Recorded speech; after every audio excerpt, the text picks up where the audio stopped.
যুবক মসজিদের বারান্দায় বসে কান্না করে। ইমাম সাহেব বলে, কাঁদো কেন? যুবক বলে, আমি অনেক টাকা ঋণ হয়ে গেলাম, আদায় করতে পারি না, রাস্তায় নামলে মানুষ আমারে গালি দেয়। ইমাম সাহেব বলে, নবীজির দেওয়া তাবিজ ব্যবহার কর, ঋণ থাকবে না। কি তাবিজ? বলে, নবীজি দোয়া শিখায় গেছেন, দোয়াটা পড়, আল্লাহুম্মা কফিনি বিহালালিকা আন হারামিক ওয়া আগনিনি বিফাজলিকা আম্মান সিওয়াক। যুবক বলে, হুজুর দয়া করে ক্ষমা করবেন, এই দোয়া আমি শিখি নাই, পড়তেও পারবো না। ইমাম সাহেব বলে, তো আরো ছোট্ট আকারে একটা তাবিজ আছে নবীর শিখানো, পার ইস্তেগফারের আমল, আস্তাগফিরুল্লাহাল আযীম, আস্তাগফিরুল্লাহাল আযীম, আস্তাগফিরুল্লাহাল আযীম। এই আমলটা চালু রাখ, আল্লাহ কুদরতি ভাবে তোর ঋণ আদায়ের ব্যবস্থা করে দিবে।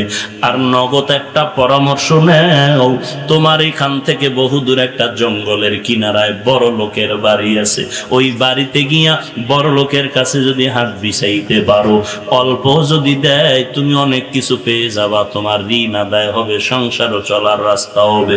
যুবক ইমামের কথা শুনিয়া কদম দিয়া কষ্ট করে করে করে করে জঙ্গল পেরিয়ে ওই বড় লোকের বাড়ি হাজির। বাড়িতে যাওয়ার পর সকালবেলা গিয়ে যখন হাজির হয়ে গেল, শুনে বাড়ির মধ্যে কান্নার আওয়াজ, সবে মাত্র ওই বড় লোক দুনিয়া থেকে বিদায় হয়ে গেছে। যুবকের মনটা খারাপ হয়ে গেল, কপাল আমার খারাপ, ইমামের পরামর্শ নিয়ে এত কষ্ট করে আসলাম। যুবক কান্না, আমার কপাল এত খারাপ, ক্লান্ত হয়ে গেল, দীর্ঘ পথ সফর করে আসাতে ক্লান্ত হয়ে মাটিতে ঘুমায় পড়লো। ঘুমের মধ্যে স্বপ্ন দেখতেছে, রে যুবক, তুই যেই বাড়িতে আসো, ওই ছোট্ট ঘরের মধ্যে যে মাটির উপরে বিছানা লাগায় ঘুমাও, ওই বালিশের নিচে মাটি, মাটি খনন করে দেখবি ওখানে স্বর্ণ পড়ে আছে, স্বর্ণ, ওই স্বর্ণ উঠাইয়া ঋণ আদায় কর, বাকিটা দিয়া জীবনটা চালাও। যুবক স্বপ্ন দেখে উঠার পরে চিন্তায় পড়ে গেল, কি দেখলাম, এই স্বপ্নটা যদি বাড়ি বসে দেখতাম, এখানে আমার কষ্ট করে আসা লাগতো না।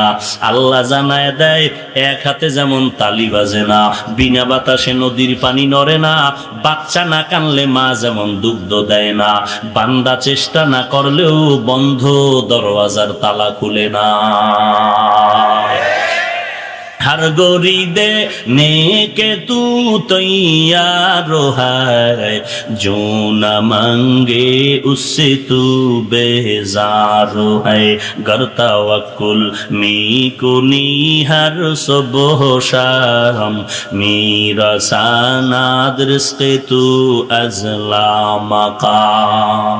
एरे नबीर उम्मतेर दाल, আল্লাহ বলেন, আমার কাছে চাইতে দেরি পাইতে দেরি নাই, তবে দুইটা জিনিসের মাধ্যমে চাইতে হবে, বিসবরি ওয়াস সালাহ। এক নম্বরে ধৈর্য, দুই নম্বরে হলো নামাজ। ধৈর্য আর নামাজের মাধ্যমে চাও, আল্লাহ তাআলা দরজা খুলতে দেরি করবে না রে গোলাম। ধৈর্যের সাথে চাইবা, আল্লাহ দরজা খুলে দিবেন। ওরে আল্লাহর গোলাম, সফরে রওনা হয়ে গেল বান্দা, মক্কায় হজে গেল। হজে যাওয়ার পরে বান্দা যুবক মানুষ এমন গরিব অবস্থা হয়ে গেল, দুর্ভিক্ষ চলে মক্কার জমিনে, খানা নাই, পানি নাই, এত কষ্টের জীবন ওই মক্কার জিন্দেগি। আল্লাহর বান্দা যুবক, খানা নাই, যা টাকা নিয়েছিল তাও শেষ হয়ে গেল, এখনো সফর শেষ হয় নাই। ওরে নবীর উম্মতের দল, বান্দা হোটেল থেকে, ঘর থেকে বাইতুল্লাহ রওনা, দুর্ভিক্ষ চলতেছে, হঠাৎ রাস্তায় হাঁটতে গিয়ে দেখে একটা স্বর্ণের হার মক্কার কিনারায় রাস্তায় পড়ে আছে। আল্লাহর বান্দা একদিন দুদিন না, বহুদিন ধরে না খেয়ে আছে, হঠাৎ করে স্বর্ণের হার পাইয়া দিলটা খুশি, কিন্তু ধরে না, কার জিনিস ধরিয়া আবার আমানত রক্ষা করতে না পারলে আমার জাহান্নামে যেতে হবে। যুবক না ধরিয়া সামনে চলে গেল, আবার ব্যাক করলো, আমি যদি পাই, আমি যদি আমানত রক্ষা করে জায়গা মতো দিতে পারি ভালো হবে, কিন্তু কোন চোর ডাকাতে পেলে তো নষ্ট করে ফেলবে। যুবক এই চিন্তা করে স্বর্ণের হারটা হাতের মধ্যে নিয়ে নিল। নেওয়ার পরে তার হোটেলে নিরাপদে জায়গায় রেখে আবার ঘুরতেছে, কার হারকে যেন তালাশ করে তারে ধরে নিয়ে যাও।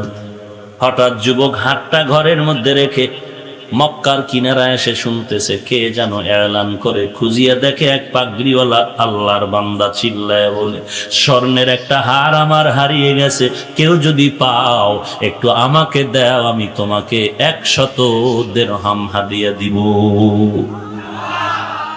দুর্ভিক্ষের সময় যুবকের পেটে খানা নাই, বড় কষ্টের জীবন। আল্লাহর বান্দা পাগড়িওয়ালার হাত ধরে বলে চলেন। আল্লাহর বান্দা যুবক পাগড়িওয়ালাকে নিয়ে নিজের হোটেলে গিয়ে বলে, এই জিনিসটা আপনার নাকি? বলে হ্যাঁ। কয় নিয়ে যান। যখন নিয়ে হাতের মধ্যে দিয়ে দিল, যুবক দৌড়াইয়া সেজদায় পড়ে কান্না শুরু করলো, আল্লাহ তোমার দেওয়া আমানত আমি রক্ষা করতে পেরেছি, তুমি আমাকে মাফ করে দাও। ওই পাগড়িওয়ালাকায় যুবক দাঁড়াও, আমার ওয়াদা তোমাকে কিছু হাদিয়া দিব। বলে না না, হাদিয়া নেওয়া যাবে না, বিনিময় চাই না, এটা আমার দায়িত্ব, আমি পেয়েছি, আবার যার কাছে পৌঁছায় দাও, এটা আমার দায়িত্ব, এর বিনিময় চাই না। আল্লাহ যদি কিছু দেয় হাসরের ময়দানে চাই। পাগড়িওয়ালা বলে হাদিয়া নেওয়া তো সুন্নাত, হাদিয়া কি নিবা না? বলে সব সময় হাদিয়া নেওয়া চলে না, শুধু রমজান মাস আসলেই যে হাফেজ সাহেবের হাদিয়া দিবেন আর 11 মাস খবর নেবেন না, উদ্দেশ্য ভালো না। সব সময় বান্দা আলেম ওলামা কোরআনওয়ালার হাদিয়া তো শুধু রমজান না, 24 ঘন্টা সেকেন্ডে সেকেন্ডে সেকেন্ডে ইমামের হাদিয়া।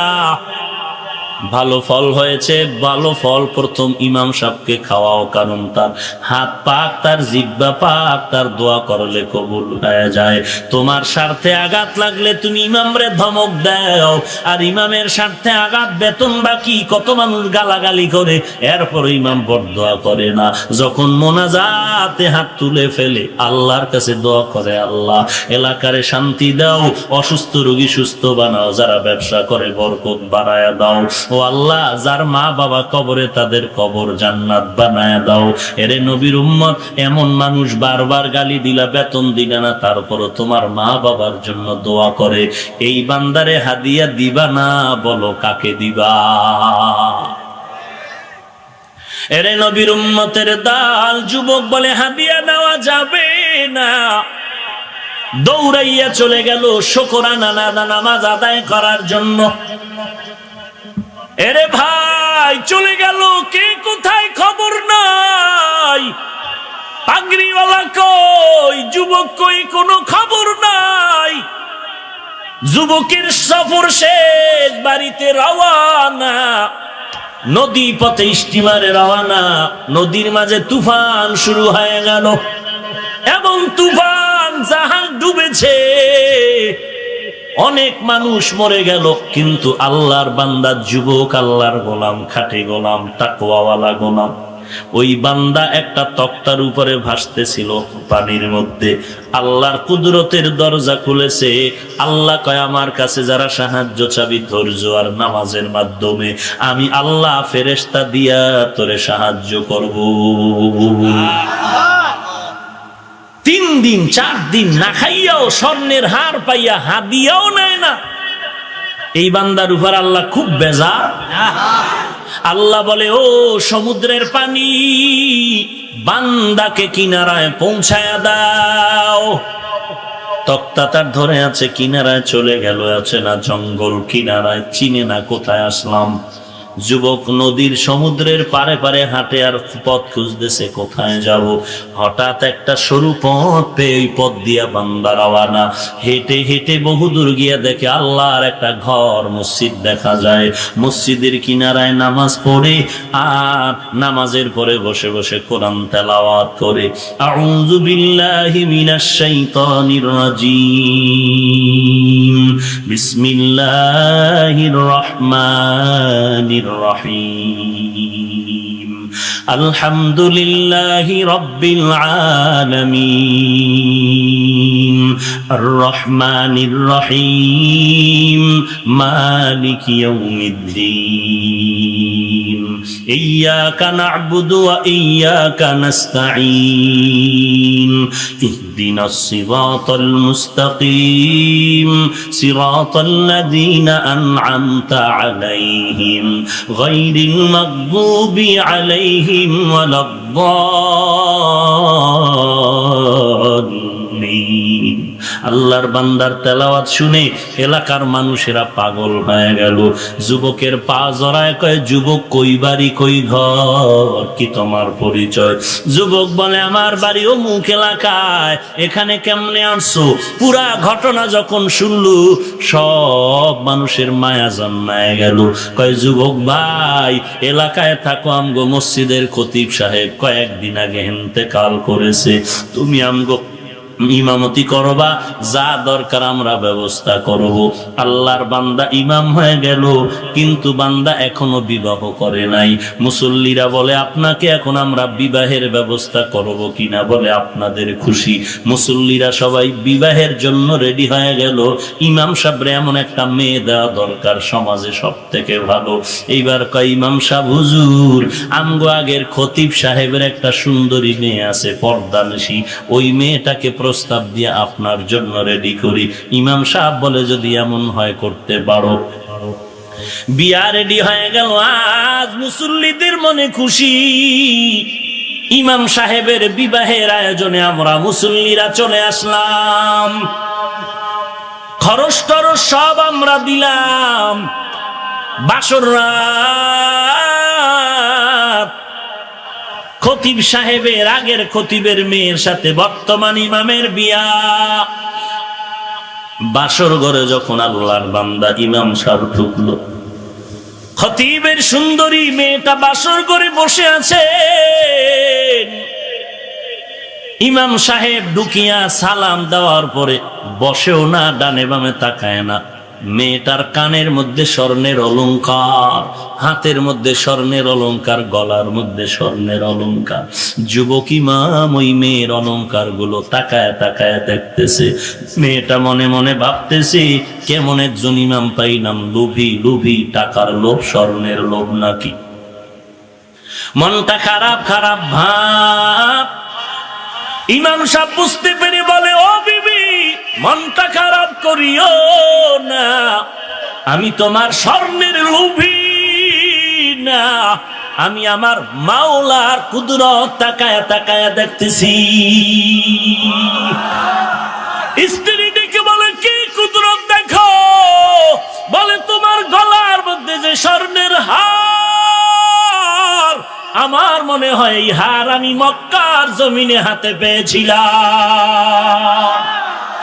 আল্লাহর বান্দি বিবি ডেকে বলে, বাবার সাথে আমি হজে সফরে গিয়েছিলাম, বসো। ঠিকই বলেছ, আমার এই গলার হার আমার বাবার হাত থেকে হারিয়ে গেছে। একটা যুবক পেয়ে আমার বাবার হাতে দিল, কিন্তু হাদিয়া নেয় নাই। আমার বাবা ইন্তেকালের আগে আমার হাত ধরে পাশে বসায় কাঁদলেন আর বললেন, ওরে কন্যা সন্তান, ওই যুবকের যদি আমি পাইতাম, তোর মতো মেয়েটারে আমি তার হাতে আমানত রেখে যাইতাম। ওরে মেয়েটা, আমি পারলাম না, তুই আল্লাহর কাছে দোয়া করবি। মেয়েটা ডাক দিয়া কয়, স্বামী আমার, তোমার আমানতদারি আর আল্লাহর ভয় আর ধৈর্য ধারণের বিনিময় আল্লাহ শুধু তোমার হারের বিনিময় শুধু হাদিয়া নেও নাই, আল্লাহ তাআলা কেমন কুদরতের মাওলা, আজকে শুধু তোরে হার দেয় নাই, হার ওয়ালাকেও তোমাকে হাদিয়া দিয়েছে। या इलाही तू मेरा माबूद है, या इलाही तू मेरा माशूक है, या इलाही मुझसे मुझको दूर कर, ताकि देखो मुझ में तुझको एक नजर, या इलाही तू मेरा तारो है, या इलाही तू मेरा गफ्फारो है। এরে এলাকার মা বোনেরা, ও বৃদ্ধ বাবাজি, এ যুবক, সবাই তো ভালো হতে চাও, ধনী হতে চাও, শান্তির জীবন চাও, কিন্তু ভালো কেমনে হওয়া যায় তার পরামর্শ দিলে মানতে চাও না। ধনী কেমনে হতে পারবি, পরামর্শ দিলে মানতে চাও না। শান্তির জীবন যাপন কেমনে করবি, পরামর্শ দিলে মানতে চাও না। এর যুবক, জিন্দেগির শান্তি যদি চাও, নিজের চরিত্রটা ভালো করার একটা চরিত্রবান কোরআনওয়ালা মেয়ে বউ করে ঘরে আনবি। ওয়াদা কর জীবনে কোনোদিন আল্লাহর বান্দি বউ করে আনবি, বউ করে কোরআনওয়ালা আনবি। একটা টাকাও শ্বশুর বাড়ির থেকে যৌতুকের নামে নিবি না। ওই মেয়েটা কোরআনওয়ালা মেয়ে যদি ঘরে আনতে পারো, আল্লাহর কসম করে বলছি, রেকর্ড করে রাখ, ওই কোরআনওয়ালা মেয়েটা তোর ঘরে যখন আসবে, ওই মেয়েটা নামাজ পড়ে যদি হাত তুলে দোয়া করে, আল্লাহ তাআলা গোবরের মধ্যে যেমন পদ্ম ফুল ফুটায় দেয়, কোরআনওয়ালা গরিবের ঘরেও স্বর্ণের বালিশ ব্যবস্থা করে দিবে। এরে যুবক, আল্লাহর গোলাম, নিজের চরিত্রটা ঠিক কর।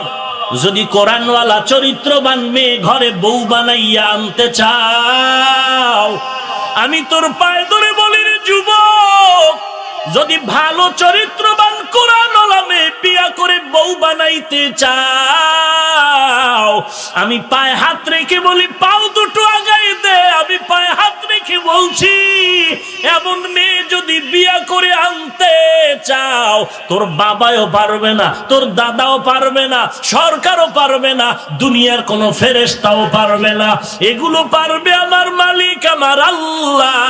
আর আল্লাহ তোকে তখনই দিবে তোর চরিত্র যদি ভালো রাখতে পারো। তুই অন্য কোন মেয়ের চরিত্রে কলঙ্কের দাগ বসাবি না রে যুবক। তুই অন্য কোন মেয়ের গায়ে হাত তুলবি না, চোখ দিবি না, কিছু বলবি না, চরিত্র নষ্ট করবি না। তাহলে আল্লাহর কাছে দোয়া করবি, নামাজ পড়বি, এমন একটা মেয়ে আল্লাহ তোর ঘরে দিবে, 5 দিন লাগবে না, তোর ঘরে আল্লাহ আসমান থেকে শান্তি নাজিল করবেন। আর তোর পুরা এলাকার মধ্যে এক সময় তোর মতো ভিআইপি বান্দা কেউ থাকবে না। কোরআন শরীফ দে, আমি কোরআন মাথায় লয়ে কসম খেয়ে বলে যাই, কোরআন শরীফ দে বেটা, আমি কসম করে বলছি, তুই যদি কোন মেয়ের চরিত্র নষ্ট না করো, আল্লাহর মোহাব্বতে উস্তাদের সাথে আদব রক্ষা করে চলো, মা বাবার আদব রক্ষা করে চলো, নামাজ পড়ো, ধৈর্য ধারণ করো, আল্লাহ তোকে এমন চরিত্রবান মেয়ে দান করবে, যেই চরিত্রবান মেয়েটার বরকতে তোর ঘর হবে স্বর্ণের ঘর। তুই বিশ্বাস না করলে আমার মাথায় কোরআন দে, আমি কোরআন নিয়ে কসম করে বলবো। আর তুই যদি অন্য কোন মেয়ের চরিত্র নষ্ট করো, তোর কপালে বউয়ের জোতার বাড়ি ছাড়া আর কিচ্ছু নাই, কিচ্ছু নাই। শুধু তোর বউ নয়, তোর সন্তানের লাথি খেতে হবে তোর কপালে। তোর সন্তানের লাথি খাবি, ধিক্কার শুনবি। তোর সন্তানের লাথি ডাইরেক্ট সন্তান দিবে না, কিন্তু তোর সন্তান এমন অপকর্ম করবে, এমন অন্যায় করবে যে মানুষ তোর সন্তানকে পিটাবে। তোর সন্তানকে তোর সামনে পিটালে তোর গায়ে আর বেতের বাড়ি দেওয়ার কিছু বাকি থাকে না। আল্লাহ তোরে সন্তান দিয়ে দেখাবে। তুই আর একটা মেয়ের চরিত্র নষ্ট করবি, তুই একটা দুশ্চরিত্র মেয়ে বউ পাবি। আর দুশ্চরিত্র মেয়ের সন্তান চরিত্রবান হবে না, ওটা আর এক দুশ্চরিত্র সন্তান হবে। ওই সন্তানের জ্বালায় জ্বালায় ধুকে ধুকে মরে যাবে। রোগের থেকে সুস্থ হতে চাও, বাঙালি নিমক হারাম ঔষধ খেতে চাও না। শান্তি চাও, শান্তি যিনি দেবে ওই দরবারে তুই শান্তি চাও না। তুই বিড়ি টানলে মনে করো শান্তি, দাড়ি কাটলে মনে করো শান্তি, টুপি না রাখলে মনে করো শান্তি। আমাকে বাস্তব চোখের সামনে জবাব দে, টুপি দাড়ির কারণে আমরা কি পরিমাণ অশান্তিতে আছি, আর তুই টুপি দাড়ি ছাড়া কি পরিমাণ আমাদের থেকে শান্তিতে আছো বল। যদি 1% শান্তি বেশি আছো দেখাইতে পারো, হাজারো হাজারো মানুষের সামনে আমি আমার দাড়ি টুপি এখন কেটে ফেলবো। দে, দাঁড়া দাঁড়া, সাহস থাকলে দাঁড়া। যে বল যে আমি সুদ খাইয়া ঘুষ খাইয়া আমি নারীর চরিত্র ধ্বংস করে চুরি করে ডাকাতি করে দাড়ি কেটে নামাজ বাদ দিয়া কোরআন বাদ দিয়া আপনাদের হুজুরদের থেকে শান্তিতে বেশি আছি, আমি নামাজ রোজা সব বাদ দিব আর আমি খুঁজে খুঁজে দেখবো তুই কি পরিমাণ শান্তিতে আছিস।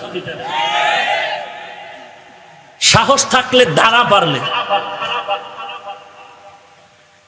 আর না পারলে শুনে নে, আল্লাহর কসম চ্যালেঞ্জ, কোরআনওয়ালা রসুলের আদর্শওয়ালা টুপিওয়ালাদের মতো শান্তিতে সম্মানের পৃথিবীর আর কেউ নাই, কেউ নাই, কেউ নাই।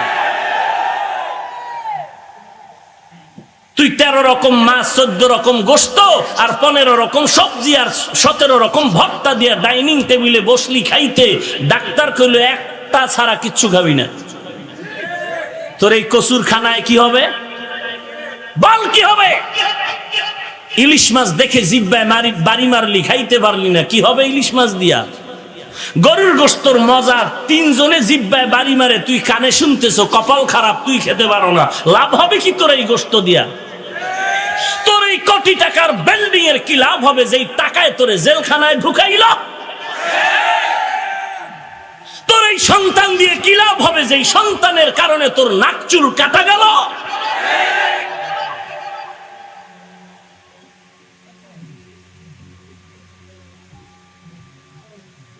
এমপি মন্ত্রীর চেয়ার দেখে খুব আফসোস করো। কোরআনওয়ালার যেই চেয়ার, এটার কোনো মেয়াদ নাই। আছে মেয়াদ? 5 বছর, 10 বছর?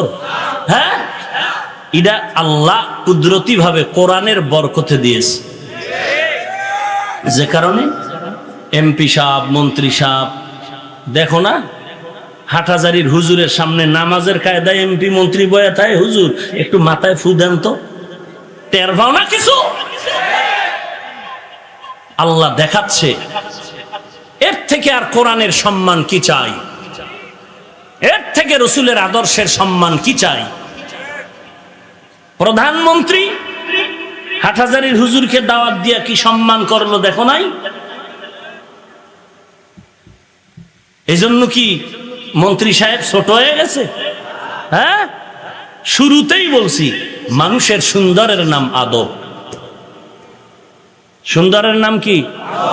আদব। যার আদব আছে তার সৌন্দর্য আছে, যার আদব নাই তার সৌন্দর্য নেই।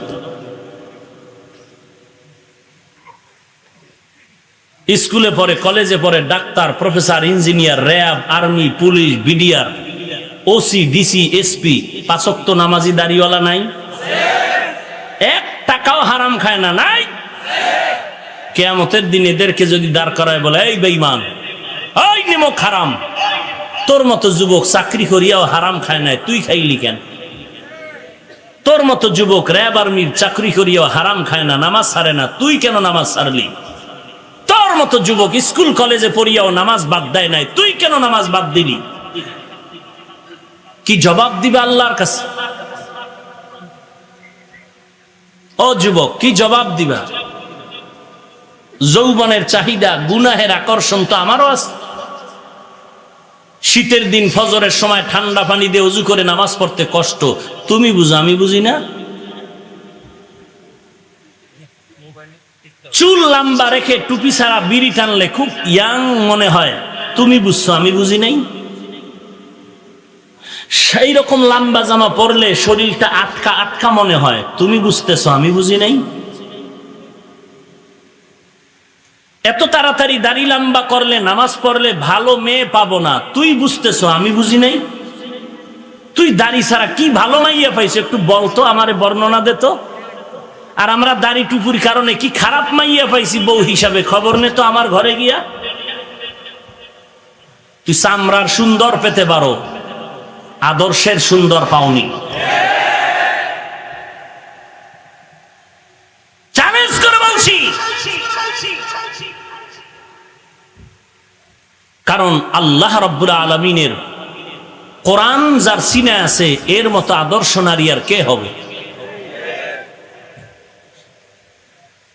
আমার মা আমাকে পেটে নিয়ে কোরআন পড়তেছেন, তোর বউ, তোর সন্তান পেটে নিয়ে টেলিভিশন দেখতেছে। এইবার কি পরিমাণ বরকত পাবে তোর স্ত্রী আর কি পরিমাণ বরকত পেয়েছে আমি হাফিজুর রহমানের মা।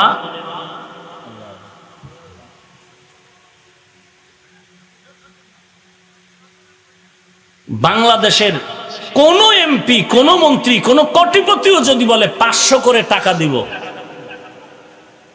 আমি 2 ঘন্টা লেকচার দিব। কোন মন্ত্রী যদি চেয়ারে বয়ে বলে 2 ঘন্টা লেকচার, সবাই শুনবা চুপচাপ, কোনো আওয়াজ নাই, শেষ সময় 500 টাকা দিব বা 1000, মনে হয় না এই পরিমাণ লোক এখানে বসে থাকতো? থাকবে? অথচ এখানে যারা বসে আছে টাকার জন্য, খানার জন্য। যদি বলি কতক্ষণ, সবাই বলবে ফজর পর্যন্ত রাখলেও থাকতে রাজি। আর কেমনে বুঝাইতাম যে আল্লাহর কোরআনই শান্তির কারণ? আর কিভাবে বুঝাইতাম যে রসুলের আদর্শের মধ্যেই শান্তি? তোমার বউ মার্কেটে না নিলে তোমার মন খারাপ, বউয়ের মন খারাপ। আমার মা, চাচি, আমার স্ত্রী, আমার বোনেরা কই? কোনদিন তো বলল না মার্কেটে নাও। এটি মানুষ না, এটি সব অমানুষ। আর তোমগো আম্মা জানেরাই মানুষ।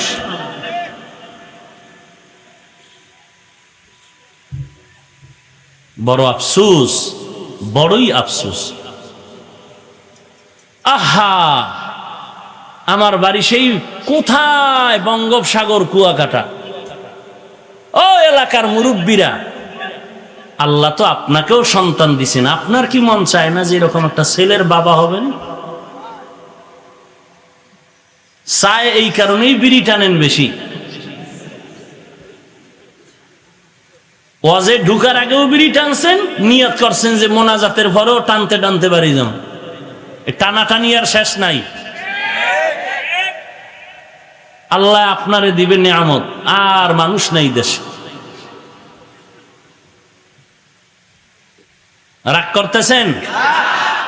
ও যুবক, আমি যদি শার্ট প্যান্ট টাই লাগায় একটা হারমোনিয়াম হাতে নিয়ে, একতারা নিয়ে রাস্তায় রাস্তায় গান গাইতাম, কে না গান শুনতো আমার? তোর মতো সন্ত্রাসী চিন্তা ভাবনা নিয়ে যদি অস্ত্র নিয়ে চলতাম, কে না আমাকে চালাইতো? কই? টুপির কারণে গালি দেয় মানুষ, দাড়ির কারণে মানুষ গালি দেয়।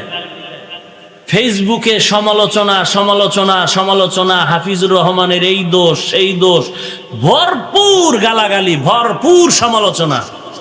এরপরও টুপি ফেলাই না, দাড়ি ফেলাই না, নামাজ ছাড়ি না, পর্দা ছাড়ি না। আল্লাহর কাছে কান্না করি, বুজুর্গ দেখলে জুতা সোজা করি, কান্না করি, দোয়া চাই। এখন মনে করছো একেবারেই কি পাগল হয়ে গেছি? পাগল তো বেটা তুই হয়েছ, ইয়াবা ট্যাবলেট তুই খাও, আমরা খাই না। মদের বোতল খাইলে তো তোরা খাও, আমরা তো খাই না। তো তার মার ছিঁড়লে তো তোরটা ছিঁড়বে, টুপিওয়ালারটা নয়। টুপিওয়ালাকে পাগল বলো কেন? টুপিওয়ালার মাথা খারাপ কেন বলো? তোরা গাঞ্জা খাও, ইয়াবা খাও, তোরা মদ পান করো, মাথা খারাপ তোদেরটা হতে পারে, টুপিওয়ালারটা নয়।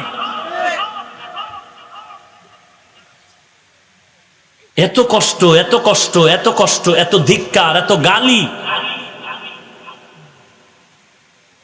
এরপরও টুপি ফালাই না কেন? তোমারে হাতে পায়ে দূরে বলি বাবা টুপি পরো, তুমি রাজি না। আর আমারে 1 কোটি টাকা দিল, কিয়ামত হবে, গলায় চুরি আসবে, টুপি ফেলবো না। কারণ কি? তুইও মুসলমান, আমিও মুসলমান, তুইও যুবক, আমিও যুবক। তোর পায়ে ধরে বলি টুপি পর, তুই রাজি না। আর আমার টুপি কোটি টাকা দিল, ফেলতে রাজি না। ব্যাপারটা কি? ব্যাপার আর কিচ্ছু না। দুনিয়ার সূর্যের গরম গরম না, গুনাহগারের জন্য যেই আগুন আল্লাহ বানাইছেন সেই গরম, কঠিন গরম, সহ্য করতে পারবো না বিদায় আল্লাহর গোলামিতে চেষ্টা করি সময় দেওয়া। আসামি পুলিশে ধইরা নিছে, আত্মীয় স্বজনরা টাকা নিয়ে বলে জেলখানায় 1 মাস রাখেন, দুঃখ নাই, কিন্তু রিমান্ডে নিয়েন না। কেন? ওখানের কষ্ট সন্তান সহ্য করতে পারবে না। জমিন থেকে 9,30,00,000 মাইল উপরে সূর্য, রাতের বেলা সূর্য নাই, এত গরম কেন? এত ঘাম কেন? যদি তোমার অন্তর বলে কোরআন সত্য, রসুলের কথা সত্য, তো গুনাহগারের আযাব হবে তাও সত্য। গুনাহগারের মাথার উপরে কিয়ামতের দিন সূর্য নেমে আসবে, 12টা মুখ সব নিচে থাকবে, সূর্যের গরমে মাটির জমিন তামা হয়ে যাবে। বেঈমান নাফরমানের গরমে ঘামের সমুদ্র তৈরি হবে, ঘাম ঘাম। 500 বছর দূরের থেকে জাহান্নামের গরমে চামড়া খসে খসে পড়ে যাবে। কোরআনের কথা বলছি, যদি মনে বলো কোরআন সত্য, তাই গুনাহগারের আযাবটাও সত্য। আর একটা ভুল বের করে দে, একটা ভুল, কোরআনের একটা ভুল যদি বের করতে পারো, কালকে দাড়ি টুপি ফালাইয়া শার্ট প্যান্ট টাই পরে এরপরে মেয়ে দিয়া নাচ গান করবো। একটা ভুল বের কর কোরআন থেকে, কারণ কোরআন মিথ্যা, সব মিথ্যা। কোরআন সত্য, সব সত্য। তুই কেটা, তোর থেকে তোর বড় বড় দাদার গোষ্ঠী বেঈমানেরা অপচেষ্টা কম করে নাই কোরআনের ভুল বের করতে গিয়া। কিন্তু কি হলো, হিন্দু, বৌদ্ধ, ইহুদি, খ্রিস্টান কোরআনের ভুল বের করতে গিয়ে তারা নিজেরাই মুসলমান হয়ে গেছে। তুই মুসলমানের ঘরে জন্ম নিয়া মুসলমান হতে পারলি না। রাস্তা দিয়ে হাঁটতেছে, হিন্দু হাঁটে, খ্রিস্টান হাঁটে, মুসলমানও হাঁটে। হিন্দু খ্রিস্টানের ছেলের চুল লম্বা, মুসলমান যুবকের চুল লম্বা। হিন্দুর ছেলে বিড়ি টানে, মুসলমান বিড়ি টানে। হিন্দুর ছেলের দাড়ি নাই, মুসলমান যুবকের দাড়ি নাই। হিন্দু যুবকটার শার্ট প্যান্ট টাই লাগানো, মুসলমান যুবকটারও শার্ট প্যান্ট টাই লাগানো। আমি টুপিওয়ালা রাস্তায় হেঁটে কাকে সালাম দিব, কে হিন্দু কে মুসলমান? ল্যাংটা না করলে পরিচয়ের উপায় নাই। তুমি এই মুসলমান। আর বলো টুপি না পরলে অসুবিধা কি, দাড়ি না রাখলে অসুবিধা কি, নামাজ না পড়লে অসুবিধা কি? কিয়ামতের দিন আল্লাহ যদি কইয়েই ফেলায় তোরে জান্নাতে না দিলে অসুবিধা কি? মাস্তানি সব জায়গায় করো, ইসলাম নিয়ে করিও না। বরং হুজুর দেখলে, আল্লাহওয়ালা পাইলে দোয়া চাই যে হুজুর ইসলামের উপরে তো চলা উচিত, আমি মুসলমান, শয়তানে দখল করে আছে, একটু দোয়া করে দেন, আমি চেষ্টা করতেছি, আমি গুনাহের পথে যাব না। দেখো না তোর ডানে বামে কত যুবক স্কুলে পড়ে নামাজ ছাড়ে না, ড্রাইভারি করে নামাজ ছাড়ে না, কৃষিকাজ করে নামাজ বাদ দেয় না। কলেজের ছাত্র এসে আই বলে হুজুর একটু দোয়া করেন, আর নামাজ ছাড়বো না, আর দাড়ি কাটবো না, আর বেপরদায় চলবো না। প্রত্যেক দিন। তুমি কেন পারবা না রে বাবা? আল্লাহর কাছে তওবা করো, আল্লাহর কাছে ক্ষমা চাও, আল্লাহর কাছে সাহায্য চাও। ধৈর্য আর নামাজের মাধ্যমে আল্লাহ সবার জিন্দেগির গুনাহ মাফ করে দিবেন। রাজি তওবা করতে? আর নামাজ ছাড়বো না, দাড়ি কাটবো না, মা বাবাকে কষ্ট দিব না, আলেম ওলামার বিরোধিতা করব না, মুরব্বির সাথে বেয়াদবি করব না, দেশের বিরুদ্ধে জাতির বিরুদ্ধে ষড়যন্ত্র করব না, 5 ওয়াক্ত নামাজ ছাড়বো না, নবীজির আদর্শের বিরোধিতা করব না, গলায় ছুরি আসলে মরে যাব তারপরও নবীর বিরুদ্ধে চলবো না। তওবার জন্য যদি মুনাফিকি না থাকে, খাঁটি তওবার নিয়ত থাকে, খাঁটি তওবার নিয়ত থাকে, খাঁটি তওবার নিয়ত থাকে, রিজিকের মালিক আল্লাহ, হায়াতের মালিক আল্লাহ, ইজ্জতের মালিক আল্লাহ। অতএব ওই আল্লাহর উপরে ভরসা করে তওবার যদি খাঁটি নিয়ত থাকে, আল্লাহর মহব্বতে তওবার জন্য দুটো হাত তুলে আল্লাহকে দেখায়া দাও। আয় আল্লাহ, সবার হাত আপনি কবুল করে নেন।